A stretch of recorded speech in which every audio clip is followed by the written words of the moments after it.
നമുക്കൊരു സിംറ്റം അറിയാത്തത് ഒരു മോശം കാര്യമാണ്. സത്യം പറഞ്ഞാൽ ഡയബറ്റീസ് ഉള്ളത് കുറേ പേര് അറിയത്തില്ല. കുറേ നാൾ വരെ അറിയത്തില്ല. ഈവൻ ഒരു ഹോസ്പിറ്റലും ഡയഗ്നോസ്റ്റിക്സും ഒക്കെ ചെയ്യാത്ത ആൾക്കാരെന്ന് പറഞ്ഞാൽ സത്യം പറഞ്ഞാൽ 12 വർഷം വരെ ഷുഗർ ഉണ്ടെന്ന് ചില ആൾക്കാർ അറിയത്തില്ല. എന്താ കഴിക്കുന്നതിനെക്കാട്ടിലും ഇമ്പോർട്ടൻ്റ് ആണ് എപ്പോഴാണ് കഴിക്കുന്നത്. Hi everyone, welcome to healthy flix. ഇന്ന് നമ്മോടൊപ്പം ഉള്ളത് ഡോക്ടർ ഋഷി ജോർജ്. ഡോക്ടർ ഒരു ഡയബറ്റോളജിസ്റ്റ് ആണ്, മെറ്റബോളിക് ഫിസിഷ്യൻ ആണ്, and also founder and chairman of Wellmon hospital. Welcome doctor. Thank you. Doctor ഇന്ന് നമ്മോടൊപ്പം സംസാരിക്കാൻ പോകുന്നത് ഡയബറ്റിക്സും ആൻഡ് അത് റിലേറ്റഡ് ആയിട്ടുള്ള കുറച്ച് കോമൺ കൺസേൺസിനെ കുറിച്ചാണ്. Okay doctor, first of all നമുക്ക് എങ്ങനെയാണ് ഡയബറ്റിക്സ് ഉണ്ട് എന്ന് മനസ്സിലാക്കാൻ പറ്റുക? ആ നല്ലൊരു ചോദ്യമാണ്. സത്യം പറഞ്ഞാൽ ഡയബറ്റീസ് ഉള്ളത് കുറേ പേര് അറിയത്തില്ല. കുറേ നാൾ വരെ അറിയത്തില്ല. ഈവൻ ഒരു ഹോസ്പിറ്റലും ഡയഗ്നോസ്റ്റിക്സും ഒക്കെ ചെയ്യാത്ത ആൾക്കാരെന്ന് പറഞ്ഞാൽ സത്യം പറഞ്ഞാൽ 12 വർഷം വരെ ഷുഗർ ഉണ്ടെന്ന് ചില ആൾക്കാർ അറിയത്തില്ല. ആൻഡ് ഐ സേ അൺഫോർച്ചുനേറ്റ്ലി നമുക്കൊരു സിംറ്റം അറിയാത്തത് ഒരു മോശം കാര്യമാണ്. അപ്പോൾ പല കോംപ്ലിക്കേഷൻസും ഒരു എൻഡ് ഓർഗൻ ഡാമേജ് ഒക്കെ ആയിട്ടാണ് നമ്മളൊരു ലാബിലും ഒരു ടെസ്റ്റിൽ ഡയഗ്നോസ് ആയിട്ട് കിഡ്നിക്കും അസുഖം പറ്റിയിട്ടുണ്ടെന്നൊക്കെ അറിയുന്നത്. അപ്പോൾ ഷുഗർ ഉണ്ടെന്ന് അറിയേണ്ടത് യൂഷ്വലി ഒരു ഹൈ ലെവൽ ഒരു അഡ്വാൻസ് ഷുഗർ ഉണ്ടെങ്കിൽ കൈയും കാലും തരിപ്പ് വരും, കാലിൻ്റെ ഭാഗത്തിൽ പുകച്ചിൽ വരും, ക്ഷീണം വരും, തളർച്ച വരും, എപ്പോഴെപ്പോഴും മൂത്രമൊഴിക്കാൻ പോകാൻ സാധ്യതയുണ്ട്. പക്ഷെ എന്നാലും ഞാൻ പറയുന്നത് നമ്മൾ അറിയുന്നില്ല. ഒത്തിരി പേര് അറിയുന്നില്ല. ചില ആൾക്കാർ എൻ്റെ അടുത്ത് 300, 400 ഷുഗറുള്ള ആൾക്കാർ എൻ്റെ അടുത്ത് വന്ന് പറയും, "ഡോക്ടറെ ഞാൻ ഭയങ്കര സ്മാർട്ടായിട്ട് എനിക്കൊരു കുഴപ്പമില്ല, ഹെൽത്തി ആയിട്ടിരിക്കുകയാണ്. പക്ഷെ ഷുഗർ 400-ലിരിക്കുകയാണ്." പക്ഷെ ഇവർ തന്നെ ഷുഗർ കൺട്രോൾ ആയി വരുമ്പോൾ they feel more energetic. They feel more better. So definitely unfortunately sugar ഉള്ളത് ഒത്തിരി പേര് അറിയത്തില്ല. ആൻഡ് ആ ഒരു സിറ്റുവേഷനിൽ മരുന്നും കഴിക്കത്തില്ല പല ആൾക്കാർ. അപ്പോൾ നമുക്കൊരു ഡയഗ്നോസിസ് ആയോ ഷുഗർ ഉണ്ടെന്ന്, ഒരു 300, 400 ഒക്കെ ഷുഗർ പോയിട്ടും ആൾക്കാർ അറിയുന്നില്ല. അത് കാരണം അതിന്റെ സീരിയസ്നെസ്സും ഇല്ല. ഇപ്പൊ ഒരു പനി വന്നെന്ന് വിചാരിച്ചു, ഒരു 104 ഡിഗ്രി ടെമ്പറേച്ചർ വന്നിട്ട് നമ്മൾ എടുത്തു ചാടി പാരസ്റ്റമോളോ അല്ലെങ്കിൽ എന്തെങ്കിലും മരുന്ന് കഴിക്കും. പക്ഷെ ഷുഗർ ഉണ്ടെന്ന് അറിയാത്ത കാരണം നമ്മൾ ഷുഗറിന്റെ മരുന്ന് കഴിക്കുന്നില്ല. പക്ഷെ 104 ഡിഗ്രി ടെമ്പറേച്ചറിനെക്കാട്ടിലും കൂടുതൽ ഇത് ശരീരത്തിൽ ദ്രോഹം ചെയ്യുന്നുണ്ട്. സോ ഡെഫിനറ്റ്ലി അത് കാരണമാണ് നമ്മൾ എൻകറേജ് ചെയ്യുന്നത് ഒരു ഏജ് കഴിഞ്ഞിട്ട്, ഒരു 30s ഒക്കെ കഴിഞ്ഞിട്ട് ഇയർലി ഒരു ചെക്കപ്പ് നടത്തുക. എന്തെങ്കിലും സ്ലൈറ്റ് സിംറ്റംസ് ഉണ്ടെങ്കിലും ഒന്ന് ലാബിൽ പോയി ചെക്ക് ചെയ്യുക. യെസ്. അപ്പൊ നമ്മുടെ ഫുഡ് ഹാബിറ്റ്സ് ഏതെങ്കിലും തരത്തിൽ ഡയബറ്റിക്സിനെ ഇൻഫ്ലുവൻസ് ചെയ്യാറുണ്ടോ? ഡെഫിനിറ്റ്ലി ഫുഡ് ഹാബിറ്റ്സ് ഷുഗറിന് ഭയങ്കരമായിട്ട് ഇൻഫ്ലുവൻസ് ചെയ്യും. ഞങ്ങൾ പറയുന്നത് 50% ഡയറ്റ്, 25% എക്സസൈസ്, ബാക്കി 25% മനസ്സമാധാനമാണ്. ഇനിയിപ്പോൾ ഡയറ്റിനെ പറ്റി പറഞ്ഞാൽ ഞാൻ എൻ്റെ പേഷ്യൻസിനോട് എൻകറേജ് ചെയ്യുന്നത് എന്താ കഴിക്കുന്നതിനെക്കാട്ടിലും ഇമ്പോർട്ടൻ്റ് ആണ് എപ്പോഴാണ് കഴിക്കേണ്ടത്. ആദ്യം കൃത്യം ടൈമിൽ ഭക്ഷണം കഴിക്കുക.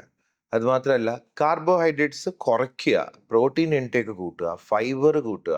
ഇതാണ് മെയിൻലി ഡയറ്റിൽ. ഒരു യൂണിവേഴ്സൽ ഡയറ്റ് ഇല്ല. ലൈക്ക് നമ്മൾ പല ആൾക്കാർ keto diet, GM diet, intermediate fasting, ഇതേപോലത്തെ ഷുഗറിന് ചില ആൾക്കാർക്ക് ബെനിഫിറ്റ് ചെയ്യും, ചില ആൾക്കാർക്ക് അതൊരു വലിയ പ്രശ്നം ഉണ്ടാക്കാൻ സാധ്യതയുണ്ട്. അപ്പോൾ ഈ യൂണിവേഴ്സൽ ഡയറ്റ് എന്ന് പറഞ്ഞാൽ ടൈമിൽ ഫുഡ് കഴിക്കുക, നമ്മൾ പണ്ട് തൊട്ടേ ഉള്ള സ്റ്റേപ്പിൾ ഫുഡ് തന്നെ കഴിക്കുക. പക്ഷേ എക്സസൈസിൻ്റെ കൂടെ കാർബോഹൈഡ്രേറ്റ്സ് കുറച്ചാൽ തന്നെ നമ്മുടെ ഷുഗർക്ക് നല്ല വ്യത്യാസം വരും. ഇപ്പൊ നമ്മൾ ലേറ്റ് നൈറ്റിൽ ഫുഡ് കഴിക്കുന്ന ആൾക്കാരുണ്ട്, അത് ഡയബറ്റിക്സ് ആയിട്ട് എന്തെങ്കിലും തരത്തില്? 100% ലേറ്റ് നൈറ്റ് ഫുഡ് കഴിക്കുന്ന എന്തുകൊണ്ടും ഡയബറ്റീസ് ഉള്ള ആൾക്കാർക്ക് നല്ലതല്ല. കാരണം നമ്മൾ ലേറ്റ് നൈറ്റ് കഴിച്ചാൽ പിന്നെ ആ മൊത്തം അളവ്, നമ്മുടെ ദിവസം മൊത്തത്തെ അളവ് തെറ്റും. ഒരു യൂണിവേഴ്സൽ റെജിമിൻ ഇല്ല എന്ന് പറഞ്ഞാൽ നമ്മളൊരു പർട്ടിക്കുലർ ടൈമിംഗ് ഇല്ല. എന്നാലും നമ്മൾ പണ്ട് തൊട്ടേ നമ്മുടെ കാരണവന്മാർ കഴിച്ചുകൊണ്ടിരിക്കുന്ന ഒരു ടൈമിംഗ് ഉണ്ടല്ലോ. ഒരു 8-8:30 ബ്രേക്ക്ഫാസ്റ്റ്, ഒരു 1-1:30 ലഞ്ച്, വൈകുന്നേരം ഒരു 8-8:30 ഡിന്നർ. ഇതൊരു കറക്റ്റ് ടൈമിംഗ് ആണ് നമ്മുടെ ഒരു ദിനചര്യ, ഒരു ഒരു ത്രൂ ഔട്ട് ദ ഡേ ഒരു കാര്യങ്ങളൊക്കെ അനുസരിച്ച്. സോ ഡെഫിനറ്റ്ലി ആ ഒരു ടൈമിംഗ് ഫോളോ ചെയ്യുന്നതാണ് എന്തുകൊണ്ടും നല്ലത്. Okay doctor. അതുപോലെ നമ്മുടെ ഇപ്പൊ കേരളൈറ്റ്സ് ആണ് ഏറ്റവും കൂടുതൽ ഡയബറ്റീസ് ഉള്ള യെസ്. ആൾക്കാരെന്നൊരിതുണ്ട്. അത് നമ്മുടെ ഫുഡ് എന്ന് പറയുമ്പോൾ റൈസ് തന്നെയാണ്. അപ്പോൾ പലരും പറയുന്നുണ്ട് മട്ടേരി കഴിച്ച ഷുഗർ വരത്തില്ല, പക്ഷെ വെള്ളേരി കഴിച്ചാൽ ഷുഗർ വരും എന്ന് പറയുന്നത്. റൈറ്റ്. അതിലെന്തെങ്കിലും ഫാക്ട് ഉണ്ടോ? യെസ്. അതിനൊരു ഫാക്ട് എന്ന് പറഞ്ഞാൽ നമ്മുടെ Kerala was the diabetes capital. ഇപ്പോൾ എനിക്ക് തോന്നുന്ന ഗോവയും പോണ്ടിച്ചേറിയും ഒക്കെ നമ്മുടെ കേരളത്തിനെ ഓവർടേക്ക് ചെയ്തു. പക്ഷേ ഡെൻസിറ്റി വൈസ് അതൊക്കെ ചെറിയ രാജ്യങ്ങളാണ്. അപ്പോൾ Keralam is a mainly rice eating state ആണ്. അരി ഭക്ഷണം അല്ലെങ്കിൽ ചോറ് മോശം കാര്യം അല്ല. പക്ഷെ അതിൻ്റെ അളവ് ശരിയല്ല. സോ നമ്മൾ ഇപ്പം ഞാൻ പറയുന്ന എൻ്റെ പേഷ്യന്റിനോട് 3 പിടി ചോറും 1 പിടി കറിയുടെ പകരം 3 പിടി കറി എടുക്കുക, 1 പിടി ചോറ് എടുക്കുക, സാലഡ് എടുക്കുക. വയറ് നിറയ്ക്കണം. നമ്മൾ അരി ഭക്ഷണം കുറയ്ക്കണമെന്ന് പറയുമ്പം ആൾക്കാര് തെറ്റിദ്ധരിക്കുന്നത് അവര് ഓവറോൾ ഫുഡ് അങ്ങ് കുറയ്ക്കും. കാരണം നമ്മള് ചോറില്ലെങ്കിൽ പിന്നെ എന്താ കഴിക്കുന്നത്? സോ അതൊരു വലിയൊരു ഫാക്ടറാണ്. രണ്ടാമത്തെ ഇപ്പൊ ചോദിച്ചില്ലേ ബ്രൗൺ റൈസ്, ഈ പറഞ്ഞ പോലെ കുത്തരി ഇങ്ങനത്തെ പല ചോറുകളുണ്ട്. സത്യം പറഞ്ഞാൽ ഡയബറ്റീസ് ഉള്ള ആൾക്കാർക്ക് എല്ലാം ഒന്നാണ്. ഇപ്പൊ ഗ്ലൈസമിക് ഇൻഡെക്സ് കൂട്ടാനുള്ള എല്ലാം. അപ്പൊ ഇപ്പൊ ഇപ്പൊ കുത്തരിക്കൊക്കെ ഇച്ചിരി മിനറൽസ് കൂടുതലായിരിക്കും. പക്ഷെ ഷുഗർ ഉണ്ടെന്ന് പറഞ്ഞ് നമ്മൾ വയറ് നിറച്ച് ചോറ് കഴിക്കേണ്ട ആവശ്യമില്ല. നമ്മൾ ഫൈബറും പ്രോട്ടീനും ഒക്കെ ഈക്വലി എടുക്കുന്നതാണ് നമ്മൾ എൻകറേജ് ചെയ്യുന്നത്. അപ്പൊ എല്ലാ അരിയും ഒന്നാണ്. യെസ്, നമ്മുടെ പണ്ട് തൊട്ടേ ഉള്ള മട്ട റൈസ് ഒക്കെ അതിന് ഇച്ചിരി മിനറൽസും വൈറ്റമിൻസ് ഇച്ചിരി കൂടുതലാണ്. അത്രേ ഉള്ളൂ. പക്ഷെ മില്ലറ്റ്സ് ഏതെങ്കിലും തരത്തില് ഡയബറ്റീസ്? മില്ലറ്റ്സ് നല്ലതാണ്. മില്ലറ്റ്സ്, കീൻവ ഇതേപോലത്തെ ഫുഡൊക്കെ നല്ലതാണ്. പക്ഷെ it is not a super food. Millets again ഈ പറഞ്ഞ പോലെ കോംപ്ലക്സ് കാർബ്സ് ആണ്. ഇപ്പം മില്ലറ്റ്സ് ഷുഗർ അത്രയും റൈസ് പോലെ ഗ്ലൈസമിക് ഇൻഡെക്സ് കൂട്ടത്തില്ല അത്രയും. എന്നാലും ഷുഗർ കൂട്ടാം. നമ്മളിപ്പം മില്ലറ്റ്സ് നല്ലതാണെന്ന് പറഞ്ഞ് രാവിലെ ഉച്ചയ്ക്കും വൈകുന്നേരം വയറ് നിറച്ച് മില്ലറ്റ്സ് കഴിച്ചിട്ട് കാര്യമില്ല. എല്ലാം അളവിൽ, ബാലൻസ് ഈസ് ദ കീ എന്ന് പറയത്തില്ലേ? അപ്പൊ എല്ലാ അളവിൽ കഴിക്കുന്നത് നല്ലതാണ്. പിന്നെ ഞാൻ എല്ലാവരോടും എൻകറേജ് ചെയ്യുന്നത് നമ്മുടെ കാരണവന്മാര് പണ്ട് തൊട്ട് എന്താ കഴിച്ചുകൊണ്ട് വന്നിരിക്കുന്നത്? അവര് കഴിച്ചുകൊണ്ടിരിക്കുന്ന സെയിം കാർബ്സ് തന്നെ, പക്ഷെ അളവ് കുറച്ചിട്ട്.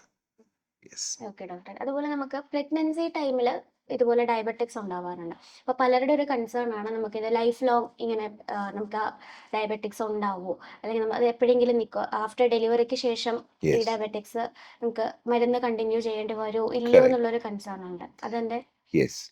ഈ ജെസ്റ്റേഷണൽ ഡയബറ്റീസ് എന്നാണ് പറയുന്നത്. പ്രഗ്നൻസി ടൈമിൽ ഡയബറ്റീസ് ഉണ്ടാകും. അപ്പോൾ കുറേ ഹോർമോണൽ ഇംബാലൻസ് ഒക്കെ ഉണ്ടാകുമല്ലോ പ്രഗ്നൻസി ടൈമിൽ. ആ ടൈമിൽ ഒരു ഹിഡൻ ഡയബറ്റീസ് ഒക്കെ ആണെങ്കിൽ പെട്ടെന്ന് തെളിഞ്ഞു വരും. അപ്പോൾ അത് കഴിഞ്ഞിട്ട് ഡെലിവറി കഴിഞ്ഞിട്ട് ഇത് സഡൻലി ഷുഗർ ലെവൽ കുറയും ചെയ്യും. അപ്പോൾ ആ ടൈമിൽ ഷുഗർ ടൈറ്റ്ലി കൺട്രോൾ ചെയ്യുന്നത് വളരെ നല്ലതാണ്. കാരണം ഷുഗർ അൺകൺട്രോൾഡ് ആയാൽ കൊച്ചിന് വരെ അത് ബാധിക്കും. കൊച്ചിൻ്റെ സൈസ് ഒക്കെ വലുതാവും. അപ്പം അതൊക്കെ വളരെ ശ്രദ്ധിക്കേണ്ട. വെയിറ്റ് കൂടും കൊച്ചിൻ്റെ. സോ രണ്ടാമത്തെ കാര്യം, ഒരു പ്രാവശ്യം ജെസ്റ്റേഷണൽ ഡയബറ്റീസ് പ്രഗ്നൻസി ടൈമിൽ ഡയബറ്റീസ് വന്നു കഴിഞ്ഞാൽ ഡയബറ്റീസ് തിരിച്ചു വരാനുള്ള സാധ്യതകൾ വളരെ കൂടുതലാണ്.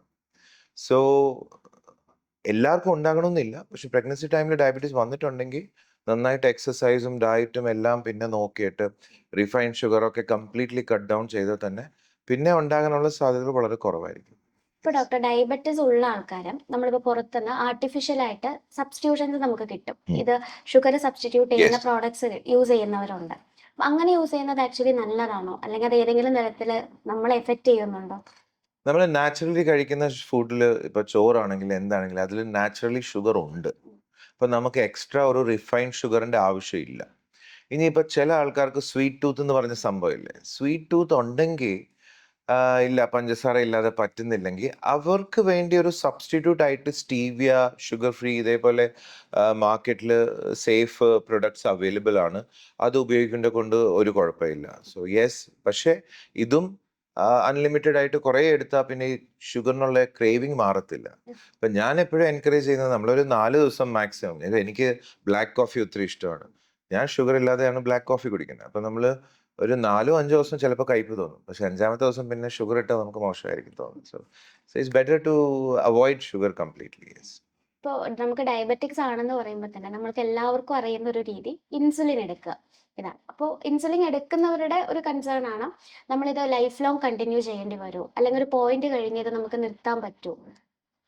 അതെന്തുകൊണ്ടാണ് അങ്ങനെ വരുന്നതെന്ന് പറഞ്ഞാൽ കുറേ നാൾ കൊണ്ട് അൺകൺട്രോൾഡ് ഡയബറ്റീസ് ആയി പോകുമ്പം ഇൻസുലിൻ ഒത്തിരി അങ്ങ് റെസിസ്റ്റൻ്റ് ആകും. അപ്പോൾ ഇൻസുലിൻ ഇല്ലാതെ പറ്റത്തില്ല. പിന്നെ ഇൻസുലിൻ നമുക്ക് കുറയ്ക്കാൻ പറ്റും, നിർത്താൻ പറ്റും, depending on the life style. ഇപ്പം നമ്മുടെ ഹ്യൂമൻ ബോഡി എന്ന് പറഞ്ഞാൽ ഭയങ്കര ഒരു ട്രാൻസ്ഫോം നമുക്ക് എങ്ങനെ വേണമെങ്കിലും ട്രാൻസ്ഫോം ചെയ്ത് എങ്ങനെ എടുക്കാൻ പറ്റും. അപ്പോൾ human body is tremendous. So നമുക്ക് വേണമെങ്കിൽ നമ്മൾ വിചാരിച്ചാൽ നമുക്ക് എന്ത് വേണമെങ്കിലും ചെയ്യാൻ പറ്റും. പക്ഷേ ഈ പറഞ്ഞ പോലെ consistency is the key. Diet, exercise. ഞാൻ എൻ്റെ പേഷ്യൻറ്റിനോട് വർക്കൗട്ട് ചെയ്യാറുണ്ടോ എന്ന് ചോദിക്കുമ്പോൾ അവർ പറയുന്നത് ചെയ്യാറുണ്ടായിരുന്നു. It's a past tense. എല്ലാവരും എക്സസൈസ് ചെയ്തിട്ടുണ്ട്. പക്ഷേ നമ്മളൊരു സ്ഥിരമായിട്ട് ഞാൻ ഇന്ന് വരെ ആരും ചെയ്തുകൊണ്ടിരിക്കുന്നത് കൺസിസ്റ്റൻ്റ്ലി കേട്ടിട്ടില്ല. നമ്മൾ എപ്പോഴും ഞാൻ പറയുന്ന ഒരു കാര്യമാണ്, നമ്മൾ ഈ ഫോറിനേഴ്സ് ഒക്കെ ഇവിടെ വരുമ്പം യൂറോപ്യൻസ് ഒക്കെ എസ്പെഷ്യലി അവരിവിടെ വരുമ്പോൾ ആദ്യം പാക്ക് ചെയ്യുന്നത് ട്രാക്ക് സൂട്ടും വാക്കിംഗ് ഷൂസും ഒക്കെയാണ്. അതേസമയം നമ്മൾ ഇവിടുന്ന് വെളിയിൽ പോകുമ്പം ആദ്യം നമ്മൾ ഡ്രസ്സിൽ പാക്ക് ചെയ്യുന്നത് പാർട്ടി വെയറും കാഷ്വൽ ഡ്രസ്സും ഒക്കെയാണ്. സോ ആ ഒരു വ്യത്യാസമുണ്ട്. സോ നമ്മൾ ആ ഹെൽത്തിനെ അത്രയും പ്രയോറിറ്റൈസ് ചെയ്യുന്നില്ല. So that is the thing. ഇപ്പൊ ഡോക്ടർമാര് യൂസ് ചെയ്യുന്ന ഒരു ടേമാണ് type 1 diabetes, yes. Type 2 diabetes. അപ്പൊ എന്താണ് ഇതിൽ തമ്മിലുള്ള ഒരു ഡിഫറൻസ്? ആക്ച്വലി പല ടൈപ്പ് ഡയബറ്റീസ് ഉണ്ട്. MODY, LADA, type 1, type 2, gestational diabetes. അപ്പോൾ മെയിൻലി കോമൺലി നമ്മൾ കാണുന്നത് ടൈപ്പ് 1ഉം ടൈപ്പ് 2 ഡയബറ്റീസ് ആണ്. അപ്പോൾ ടൈപ്പ് 1 എന്ന് പറഞ്ഞാൽ ഇൻസുലിൻ ഉണ്ടാകുന്നില്ല. There is no production of insulin. Type 2 എന്ന് പറഞ്ഞാൽ ഇൻസുലിൻ ഉണ്ടാകുന്നുണ്ട്, പക്ഷെ ചില ഇൻസുലിൻ വീക്കാണ്, അല്ലെങ്കിൽ പ്രൊഡക്ഷൻ്റെ കുറവാണ്. സോ ടൈപ്പ് 1 യൂഷ്വലി പിള്ളേർക്ക് ആണ് തുടങ്ങുന്നത്. And type 1 is purely insulin dependent diabetes. അപ്പോൾ അത് ഇൻസുലിൻ ഇല്ലാതെ പറ്റത്തില്ല. അതേസമയം ടൈപ്പ് 2 ഡയബറ്റീസ് ഈ പറഞ്ഞ പോലെ എൽഡർലി, എസ്പെഷ്യലി ഒരു 30s ഇപ്പോൾ ഒക്കെ കഴിഞ്ഞിട്ട് ഉണ്ടാകുന്ന ഒരു സംഭവമാണ്. സോ അതിൽ നമുക്ക് ലൈഫ് സ്റ്റൈലൊക്കെ മോഡിഫൈ ചെയ്ത് ഏർലി സ്റ്റേജിൽ നമുക്ക് മരുന്നുകൾ നിർത്താനും പറ്റും. ഇപ്പൊ പീഡിയാട്രിക്കില് ഡയബറ്റീസ് ഉണ്ടാവാറുണ്ട് കുട്ടികൾ. യെസ്, ടൈപ്പ് 1 ഡയബറ്റീസ് നമ്മൾ ഓക്കെ. പറഞ്ഞത്. അപ്പൊ അത് നമ്മൾ എങ്ങനെയാണ് പാരന്റ്സിന് എങ്ങനെ മനസ്സിലാവുക? കുട്ടികളെ ഡോക്ടർ ഫസ്റ്റ് പറഞ്ഞു ഓ, നമുക്ക് തന്നെ മനസ്സിലാവുന്നില്ല. 12 ഇയേഴ്സ് ഒക്കെ കഴിഞ്ഞിട്ടാണ് നമുക്ക് തന്നെ ഡയബറ്റീസ് അറിയുന്നത്. ഒത്തിരി ക്ഷീണം, പിള്ളേർക്ക് ഒത്തിരി ക്ഷീണം, സഡൻ വെയിറ്റ് ലോസ് ഉണ്ടാകുക, പെട്ടെന്ന് കുഴഞ്ഞു വീഴുന്ന, ഒരു എനർജി ലെവൽ, സ്റ്റാമിന ഒക്കെ ഒത്തിരി കുറവാണെങ്കിൽ, പഠിത്തത്തിൽ ഇച്ചിരി വീക്ക്നെസ് വരുന്നുണ്ടെങ്കിൽ, അല്ലെങ്കിൽ എപ്പോഴും ഉറങ്ങാനുള്ള ഒരു, ഇതൊക്കെയാണ് നമ്മളൊരു പിള്ളേർക്ക് ഡയബറ്റീസ് ഉണ്ടെന്ന് അറിയുന്നത്. ആൻഡ് ഇതിനെയും ഞാൻ പറയുന്ന ഒരു കാര്യമാണ്, നമ്മളൊരു പ്രീ മോഡിയൽ കെയർ എന്ന് പറയും. നമ്മൾ കൊച്ചിലേ തൊട്ട് ഒത്തിരി ഐസ്ക്രീമും ഒത്തിരി ചോക്ലേറ്റ്സ് ഒക്കെ ഒന്ന് എക്സസിൽ കൊടുക്കാതെ, നമ്മളെല്ലാം ഇത് കഴിച്ചിട്ടാണ് വളർന്നത്. പക്ഷെ ഇപ്പൊ എല്ലാം അവൈലബിൾ ആണ്, ഈസിലി അവൈലബിൾ ആണ്. നമുക്കൊരു സ്വിഗ്ഗി, സൊമാറ്റോ എന്ത് വേണമെങ്കിലും ചെയ്താൽ നമുക്ക് ഈസിലി ചോക്ലേറ്റ് പേസ്ട്രി എല്ലാം നമുക്ക് ഈസിലി അവൈലബിൾ. അതൊരു വലിയ ചാലഞ്ച്. നമ്മുടെ ടൈമിൽ ഇതൊക്കെ ഒരു ട്രീറ്റ് ആയിട്ടായിരുന്നു കിട്ടിക്കൊണ്ടിരുന്നത്. ഇപ്പൊ പിള്ളേർ ചോക്ലേറ്റ്സ് ഒക്കെ ഡെയിലി കഴിക്കുന്നുണ്ട്. അത് ശരിയല്ല. അപ്പൊ ഇതിനെ ഇപ്പോഴേ നമ്മൾ ശ്രദ്ധിച്ചാൽ തന്നെ, ഒരു പ്രീ മോഡിയൽ കെയർ നന്നായിട്ട് കൊടുത്താൽ തന്നെ ചിലപ്പോൾ ഫ്യൂച്ചറിൽ ഡയബറ്റീസ് വരാനുള്ള സാധ്യതകൾ വളരെ കുറവായിരിക്കും. Okay doctor. അതുപോലെ ഡയബറ്റീസ് ഉള്ളവർക്ക് ഫുഡ് കെയർ എത്രത്തോളം ഇമ്പോർട്ടന്റ് ആണ്? Yes, very good question. Sugar ഉള്ള ആൾക്കാർ, നമ്മൾ എപ്പോഴും ഈ ഡയബറ്റീസ് ഉള്ള ആൾക്കാരോട് പറയുന്ന ഒരു കാര്യമാണ്, കണ്ണ് സൂക്ഷിക്കുന്ന പോലെയാണ് കാല് സൂക്ഷിക്കേണ്ടത്. കാരണം ഡയബറ്റിക് ന്യൂറോപ്പത്തി എന്ന് പറഞ്ഞൊരു കണ്ടീഷൻ ഉണ്ട്. ഷുഗർ കുറേ നാൾ അൺകൺട്രോൾഡ് ആയി പോയാൽ നമ്മുടെ ബ്ലഡ് സർക്കുലേഷൻ ഒക്കെ കുറയും, രക്തത്തിൻ്റെ പ്രവാഹം കാലിന് കുറയും, അപ്പം സെൻസേഷൻ ലോസ് ആകും. ചില ആൾക്കാർ, ഷുഗറിൽ ഉള്ള ആൾക്കാർ നടക്കാൻ പോകുമ്പം ചെരുപ്പൊക്കെ സ്ലിപ്പായി പോകുന്നതൊക്കെ കണ്ടിട്ടില്ലേ? സോ അത് അവരുടെ സെൻസേഷൻ കുറയും. അപ്പോൾ അവർക്ക് ഡയബറ്റീസ്, അൾസർ ഉണ്ടാകാനുള്ള സാധ്യതകളൊക്കെ വളരെ കൂടുതലാണ്. അൾസർ തുടങ്ങി കഴിഞ്ഞിട്ട് അത് കാലിൻ്റെ വിരലൊക്കെ ആംപുട്ടേറ്റ് ചെയ്യാൻ, മുറിക്കാൻ ഉള്ള കണ്ടീഷൻ വരെ വരും. സോ അത് വരാതിരിക്കാൻ വേണ്ടി നമ്മൾ, ഞാൻ പറയുന്ന പോലെ കണ്ണ് സൂക്ഷിക്കുന്ന പോലെയാണ് കാല് സൂക്ഷിക്കുന്നത്. ഒന്ന് നന്നായിട്ട് മോയ്സ്ചറൈസർ ഇടുക കാലിലും കയ്യിലും ഒക്കെ. പിന്നെ ഡയബറ്റിക് ന്യൂറോപ്പത്തിയുടെ തുടക്കം ഉണ്ടെങ്കിൽ അതിൻ്റെ ഡിറ്റക്ട് ചെയ്തിട്ട്, പല ഡിവൈസസ് ഉണ്ട്, അതിനെ ഡിറ്റക്ട് ചെയ്തിട്ട് ട്രീറ്റ് ചെയ്യുക. ഇതിനെയൊക്കെക്കാട്ടിലും ഇമ്പോർട്ടൻ്റ് ആണ് ഷുഗർ നന്നായിട്ട് കൺട്രോൾ ചെയ്യുക. സോ ഇതിനു വേണ്ടി പർട്ടിക്കുലർ ഡയബറ്റിക് ഫുഡ് ഫ്രണ്ട്ലി ചെരുപ്പുകൾ, MCR, മൈക്രോ സെല്ലുലർ റബ്ബർ എന്ന് പറഞ്ഞിട്ടൊരു പ്രൊഡക്റ്റ് ഉണ്ട്. ഇത് കൊണ്ട് ഷൂസ് ഉണ്ടാക്കുന്ന പല കമ്പനീസ് ഉണ്ട്. അപ്പോൾ ഇതുകൊണ്ടൊക്കെ നമുക്ക് കാലിൻ്റെ വൂൺസിനൊക്കെ പ്രിവെൻറ്റ് ചെയ്യാൻ പറ്റും. യെസ്. Okay doctor. ഒരു കോമൺ ക്വസ്റ്റ്യൻ ചോദിക്കാം. യാ. പഞ്ചസാരയാണോ ശർക്കരയാണോ നല്ലത് ഒരു ഡയബറ്റിക് പേഷ്യന്റിന്? ഹണി ചോദിച്ചില്ല. ഹണിയും ചില ആൾക്കാർ ഹണി, ഹണി യൂസ് ഗ്രീൻ ചെയ്യാറുണ്ട്. ടീയുടെ കൂടെ നന്നായിട്ട് വാരി ഹണി ഇടും, ജാഗറി ഇടും. അപ്പോൾ ശരിക്കും പറഞ്ഞാൽ ഒരു ഡയബറ്റീസ് ഉള്ള ആൾക്കാർക്ക് ഇത് മൂന്നും നല്ലതല്ല. അതൊരു വലിയൊരു മിസ്കൺസെപ്റ്റ് ആണ്. ചില ആൾക്കാർ ഹണിയൊക്കെ നാച്ചുറൽ ആണ്. നാച്ചുറൽ ഒക്കെ തന്നെ. അത് ഞാൻ ഈ ചോറിനെ പറ്റി പറഞ്ഞ പോലെ ഹണിയിൽ ഇച്ചിരി ഗുണങ്ങൾ കൂടുതലായിരിക്കും, പക്ഷെ ഗ്ലൈസമിക് ഇൻഡെക്സ് എല്ലാവരുടെയും ഏകദേശം ഒരേപോലെയാണ്. ഗ്ലൈസമിക് ഇൻഡെക്സ് എന്ന് പറഞ്ഞാൽ ഷുഗർ ഉണ്ടാകാനുള്ളൊരു ഇൻഡെക്സ് ആണ്. So honey, jaggery, refined sugar ഇതെല്ലാം ഒന്നാണ്. അപ്പൊ ഇത് ഒന്നും, പിന്നെ അതിയായ അമൃതം വിഷം എന്ന് പറയത്തില്ലേ? സോ എല്ലാം ഒരു ലിമിറ്റിൽ എടുക്കുന്നതാണ് എന്തുകൊണ്ടും നല്ലത്. Okay doctor. അതുപോലെ ഇപ്പൊ ഡയബറ്റിക്സ് ഉള്ള ഒരാൾക്ക് നമുക്ക് എന്തൊക്കെ എക്സസൈസ് ചെയ്യാൻ പറ്റും? എന്തായിരിക്കും ഡോക്ടർ പ്രിഫർ ചെയ്യുന്ന എക്സസൈസ്? ഡയബറ്റീസ് ഉള്ള ആൾക്കാർക്ക് എല്ലാ എക്സസൈസും ചെയ്യാൻ പറ്റും. പക്ഷെ മെയിൻലി നമ്മൾ ഇപ്പം സാധാരണ നമ്മൾ കാർഡിയോയും muscle building, muscle strengthening exercise ആണ് ചെയ്യുന്നത്. ഇപ്പം ഞാൻ ഡയബറ്റീസ് ഉണ്ടോ എന്ന് ചോദിക്കുമ്പോൾ, എക്സസൈസ് ചെയ്യാറുണ്ടോ എന്ന് ചോദിക്കുമ്പോൾ എല്ലാവരും പറയുന്ന ഒരു കാര്യമാണ് നടക്കാറുണ്ടെന്ന്. നടക്കുന്നത് വളരെ നല്ലതാണ്. പക്ഷെ നടക്കുന്നേക്കാട്ടിലും മെറ്റബോളിക് ഡിസോർഡേഴ്സിന് നല്ലത് muscle building workout, muscle strengthening വർക്കൗട്ടാണ്. കാരണം 40 വയസ്സ് കഴിഞ്ഞാൽ തന്നെ നമുക്ക് മസിൽ വേസ്റ്റിംഗ് ഉണ്ടാകും. നമ്മുടെ കൈയും കാലിൻ്റെയും മസിൽ ഓൾറെഡി കുറയാൻ തുടങ്ങും. ഈ ഡയബറ്റീസ് അതിനെ സ്പീഡപ്പ് ആക്കും. അപ്പോൾ ഷുഗർ അൺകൺട്രോൾ ആണെങ്കിൽ നമ്മൾ ശ്രദ്ധിച്ചിട്ടില്ലേ, കൈയും കാലും ഇങ്ങനെ മെലിയാൻ തുടങ്ങും, കോല് പോലെ ആകും, വയറ് മാത്രമേ കാണത്തുള്ളൂ. അപ്പം ഞാൻ എൻകറേജ് ചെയ്യുന്നത് കൂടുതലും പ്രോട്ടീൻ ഡയറ്റ് എടുക്കുക, മസിൽ ബിൽഡിംഗ് വർക്കൗട്ട് ചെയ്യുക. സോ ഡെഫിനറ്റ്ലി അതുകൊണ്ട് കുറേ കോംപ്ലിക്കേഷൻസ് നമുക്ക് തടയാൻ പറ്റും. And good muscle strength is always good for any kind of ഡിസോർഡറിനെ പ്രിവെൻറ്റ് ചെയ്യാൻ വേണ്ടി വളരെ നല്ലതാണ്. So muscle building, muscle weights എടുക്കാനാണ് ഞാൻ കൂടുതലും എൻകറേജ് ചെയ്യുന്നത്. ആക്ച്വലി ഡയബറ്റിസും ഒബേസിറ്റിയും തമ്മിൽ എന്തെങ്കിലും ഒരു ബന്ധമുണ്ടോ? യെസ്. ഡയബറ്റീസ്, ഒബേസിറ്റി ഉണ്ടെങ്കിൽ ഡയബറ്റീസ് വരാനുള്ള സാധ്യതകൾ വളരെ കൂടുതലാണ്. ഒബേസിറ്റി കുറച്ചാൽ തന്നെ ഡയബറ്റീസ് നമുക്ക് തിരുത്താൻ അല്ലെങ്കിൽ ഡയബറ്റീസ് റിവേഴ്സ് ചെയ്യാൻ പറ്റുന്ന വളരെ ഒത്തിരി പേരുടെ മരുന്നുകൾ നമുക്ക് അങ്ങനെ ചെയ്യാൻ പറ്റിയിട്ടുണ്ട് ചില പേഷ്യൻസിൻ്റെ. സോ ഡെഫിനറ്റ്ലി ഒബേസിറ്റി നമ്മൾ നിങ്ങളുടെ ആർട്ടിക്കിൾസിലും സദർ ന്യൂസിലൊക്കെ കാണുന്നതല്ലേ, ഒരു റോഡ് ട്രാഫിക് ആക്സിഡൻറ്റിനെക്കാട്ടിലും കൂടുതൽ മരണങ്ങൾ ഉണ്ടാകുന്നത് ഒബേസിറ്റി, അൺകൺട്രോൾഡ് ഒബേസിറ്റി കാരണമാണ്. So definitely obesity is a curse. ഡയബറ്റീസിനും ഒബേസിറ്റി മോശമാണ്. ഇപ്പം ഡയബറ്റീസ് ഉള്ള ആൾക്കാർക്ക് ഇപ്പം പുതിയ മരുന്നുകളൊക്കെ വണ്ണം കുറയ്ക്കാനുള്ള മരുന്നുകളും കൂടെ വരുന്നുണ്ട് ഡയബറ്റീസ് ഉള്ള ആൾക്കാർക്ക്. So definitely obesity is very much connected to diabetes. അപ്പൊ ഡോക്ടർക്ക് നമ്മുടെ ഓഡിയൻസിന് കൊടുക്കാനുള്ള ഒരു മെസ്സേജ് എന്താണ്? ഞാൻ ആദ്യം തൊട്ട് പറഞ്ഞ എല്ലാത്തിൻ്റെയും ഒരു ചെറിയ ഷോർട്ട് സമ്മറി ഞാൻ പറയാം. എന്താ കഴിക്കുന്നതിനെക്കാട്ടിലും ഇമ്പോർട്ടൻ്റ് ആണ് എപ്പോഴാണ് കഴിക്കേണ്ടത്. എന്താ കഴിക്കുന്നത് ഇമ്പോർട്ടൻ്റ് ആണ്, പക്ഷെ നമ്മൾ എന്താ കഴിക്കുന്നതിനെക്കാട്ടിലും ഇമ്പോർട്ടൻ്റ് ആണ് എപ്പോഴാണ് കഴിക്കുന്നത്. കൃത്യം ടൈമിൽ ഭക്ഷണം കഴിക്കുക, 7-8 മണിക്കൂർ ഉറങ്ങുക. അപ്പം ഞാനത് ആദ്യം പറഞ്ഞ പോലെ 50% ഇതിൽ ഡയറ്റാണ്. 50% ഡയറ്റിൽ ടൈമിൽ ഫുഡ് കഴിക്കുക, കാർബോഹൈഡ്രേറ്റ്സ് കുറയ്ക്കുക, പ്രോട്ടീൻ ഇൻടേക്ക് കൂട്ടുക, ഫൈബർ ഇൻടേക്ക് കൂട്ടുക. രണ്ടാമത്തതാണ് എക്സസൈസ്. എക്സസൈസിനെ പറ്റി ഞാൻ പറഞ്ഞ പോലെ മസിൽ സ്ട്രെങ്തനിങ്ങിൽ കൂടുതൽ ഫോക്കസ് ചെയ്യുക, കാർഡിയോയും ചെയ്യുക. അതുമാത്രമല്ല ഇനിയിപ്പം ലാസ്റ്റ് വളരെ ഇമ്പോർട്ടൻറ്റ് 25% ഞാൻ പറഞ്ഞ പോലെ മനസ്സമാധാനമാണ്. 7-8 മണിക്കൂർ കണ്ടിന്യൂസ്ലി ഉറങ്ങുക. പല പഠനങ്ങൾ പറയുന്നത് ഈ സ്ലീപ്പ് ഡിസ്റ്റർബ് ആകുന്ന ആൾക്കാർക്ക് ഡയബറ്റീസ് കൂടാനുള്ള സാധ്യത വളരെ കൂടുതലാണ്. ഡയബറ്റീസ് മാത്രമല്ല പല അസുഖങ്ങളും ഉണ്ടാകാനുള്ള സാധ്യതകളുണ്ട് ഈ സ്ലീപ്പ് ഡിസ്റ്റർബ് ആയ. So I encourage more to sleep 7 to 8 hours.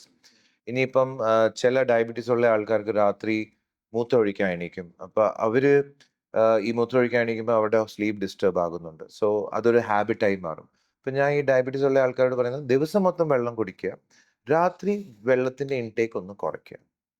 So especially ആണുങ്ങൾക്കും ഈ പ്രോസ്റ്റേറ്റിൻ്റെ ഒക്കെ പ്രശ്നം ഉണ്ടെങ്കിൽ ദിവസം മൊത്തം വെള്ളം കുടിക്കുക, വൈകുന്നേരം ഒന്ന് എമൗണ്ട് ഒന്ന് കുറയ്ക്കുക. Right. Anyway thank you doctor, thank you so thank you so much. Much. Literally ഭയങ്കര ഇൻഫോർമേറ്റീവ് ആയിരുന്നു. നമ്മൾ ഒരുപാട് മിസ്കോൺസെപ്ഷൻസ് ഉണ്ടായിരുന്നു ഡയബറ്റീസിനെ കുറിച്ച്. Thank you. Thank thank you you for very your much. Time.